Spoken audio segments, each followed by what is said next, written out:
கதையோட ஸ்டார்ட்டிங்ல ஒருத்தனுக்கு வாழ்க்கையே வெறுத்து போய் என்னடா பண்றதுன்ற மாதிரி ரொம்ப சோகமா நடந்து வந்துட்டு இருக்கான். அப்போ கீழே ஒரு டைரி கிடைக்குது. என்னவா இருக்கும்னு எடுத்து பார்த்தா அப்படியே பிளாக்கா பிளாங்க் அவுட்டா இருக்கு.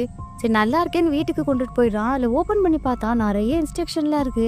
அதெல்லாம் படிச்சு பார்க்கும்போது உங்களுக்கு வேண்டாதவங்கள யாரா ஒருத்தர் நினைச்சிட்டு அவங்க பேர் இதுல எழுதுனீங்க அப்படின்னா கண்டிப்பா அவங்க செத்து போயிடுவாங்க அப்படின்ற மாதிரி எழுதியிருக்கு. அவனுக்கு ஒரு சிரிப்பா இருக்கு. யார்ரா இப்படிலாம் கண்டுபிடிக்கிறீங்கன்ற மாதிரி.